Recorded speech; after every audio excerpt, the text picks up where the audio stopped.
So I'm with Gillian Darley, who wrote Excellent Essex, and as a candid confession between me and you, Gillian, but I don't actually know very much about Essex, so part of the idea to do the project was to get to know more about Essex. You say it's a very much maligned county, Essex. Yeah, it's just sort of easy to write it off and a little bit more difficult to look into it and realise what an amazing, sort of kick-off point it is. I just can't believe how kind of up and ready to go everybody is, how much energy there is here.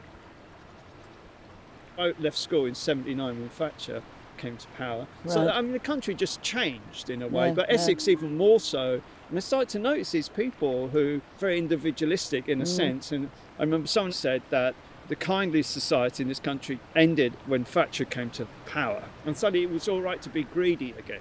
And then, like Simon Heffer, he writes the piece about Essex Man in 1990. For me, that's kind of my way in a sense, because that's kind of where the country changes.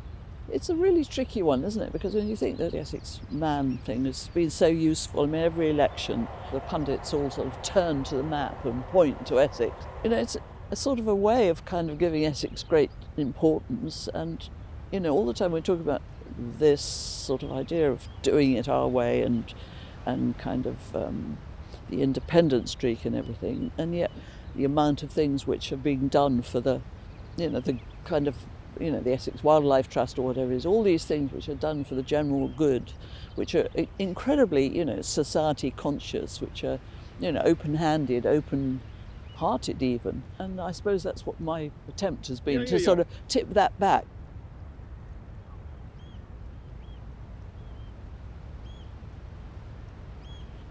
The whole idea that there should be something on the crest of a hill like Hadleigh Castle. And I like it because as you walk, it changes shape. So what looks like a sort of barrel from here, it suddenly kind of cracks open and you see different sides of it.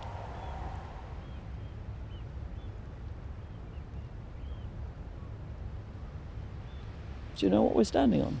I think this is probably landfill as well. It is, yeah. This is actually, truly toxic stuff under here, but it's got a really heavy cap. It actually is keeping whatever's in here out of the way. Whereas in Tilbury, it's coming out, and it's really worrying when they analyse what's coming out. It's everything from cyanide on. There's something rather extraordinary about, they're all feeling very confident, and it's a wonderful place to stroll. They're actually standing on unmitigated rubbish. From London, because James Wentworth Day says Essex is a rubbish dump of London. If you stand with a map and it's got something that looks as if somebody spilt pepper on it, you don't immediately think of landfill. I suppose it's like dropping pepper on something, it's like sullying it in a way. I think it's in a way, it's and true. landfill is a bit like that anyway, isn't it? I'm sure the majority of people don't realise taking this what they're walking on somebody else's rubbish. If you really want to go full horror, changing sea levels, in it comes. Maybe the cap that we've just been walking on makes us feel secure and it's all under there. If it was really pounded by the elements, the cap might prove to be a little less reassuring.